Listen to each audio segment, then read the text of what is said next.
Following the Great Purge of 2000, William Miles became the de facto leader of the Assassins. A cunning and ruthless strategist, he trained several agents who infiltrated Abstergo, including Clay Kazmarek and Lucy Stillman. In late 2012, I captured William Miles in Cairo and delivered him to Warren Vidic in Rome.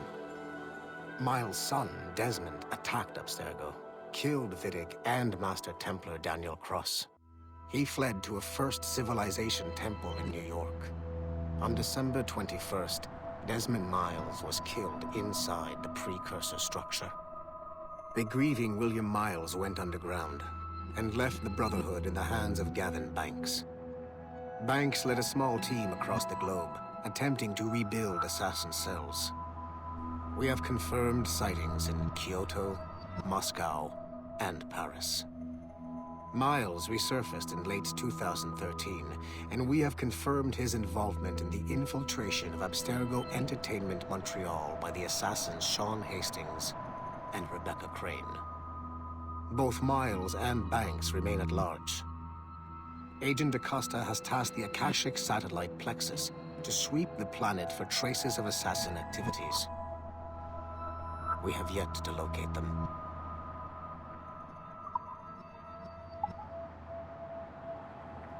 Sean Hastings was a university professor whose hobby was leaking Abstergo secrets.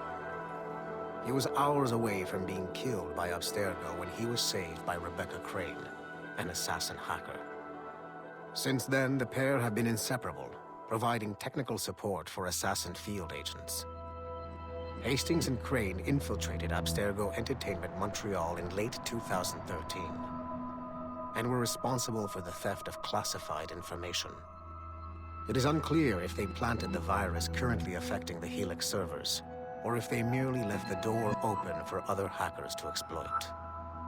Rebecca Crane's skills are not to be underestimated. She created the Animus 2.0, an assassin version of Warren Vidic's original machine. It appears that she was also largely responsible for establishing a new, more secure assassin network. It would seem Crane and Hastings have been promoted within the Brotherhood. There are rumors that they are now leading some kind of hacker collective known as the Initiates, and attempting to lure them to the assassin side.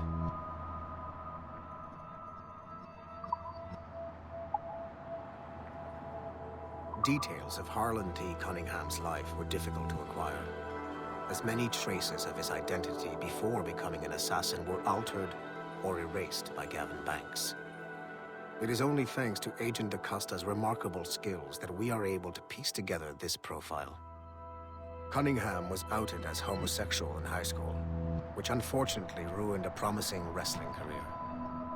He left Texas as quickly as he could, and fled to Europe. Cunningham was recruited by the Brotherhood in Florence, Italy, under the leadership of assassin veteran Adriano Maestranzi.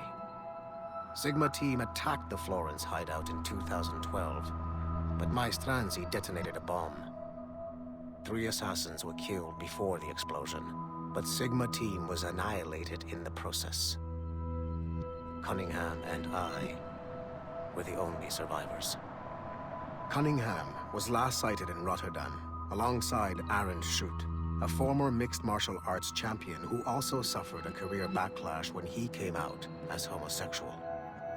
It is clear that Cunningham is mentoring Schutt in the ways of the Brotherhood. Although physically gifted and extremely dangerous, Schutt is a poor choice as an assassin. He is incapable of keeping a low profile and will compromise the Brotherhood despite himself. Recently, Cunningham stole a piece of Eden from an Abstergo facility in Rotterdam. During the operation, Schutt was charged to attack Abstergo employees throughout the city to draw attention away from his mentor. Although Sigma team managed to reclaim the item, both Cunningham and Schutt escaped. I will not allow Cunningham to get away from me a third time.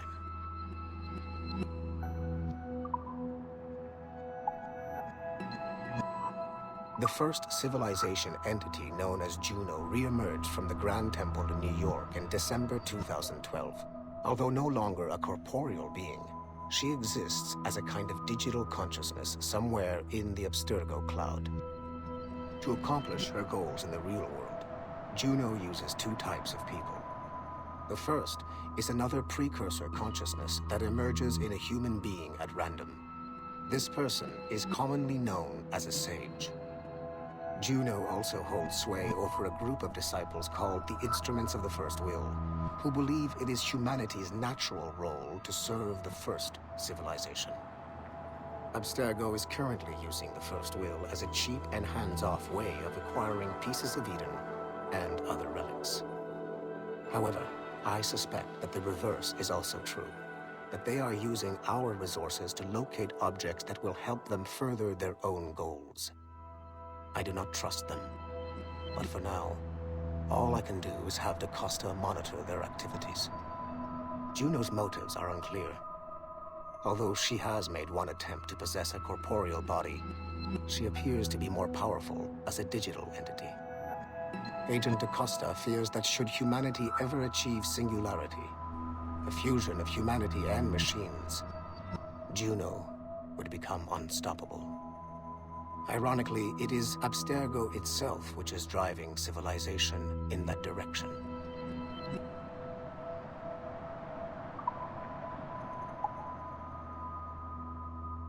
Given the nature of our current investigation, I have been looking at other assassins who, despite themselves, have helped the Templar cause.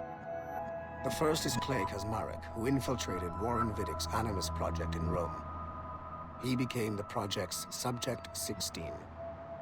Kaczmarek's rich ancestry helped Vidick to identify the Renaissance assassin Ezio Auditore as a person of interest. Driven mad by overexposure to the Animus, he committed suicide. However, Kaczmarek may have unexpectedly become useful again. While in the Animus, Subject 16 came into contact with the first civilization entity known as Juno. Perhaps studying his bizarre Animus experiences can help us find a way to deal with the looming threat Juno promises.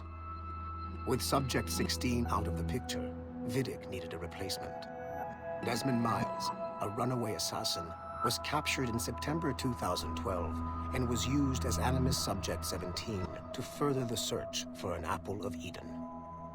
He managed to escape and uncovered an imminent threat to the planet. A solar flare similar to the one that wiped out the precursor race over 75,000 years ago. Desmond Miles also reactivated a first civilization temple in New York and used it to save the world, but it cost him his life. Abstergo recovered his body. In death, Desmond Miles became Sample 17, and his valuable genetic data was uploaded to the cloud servers in order to benefit all branches of Abstergo.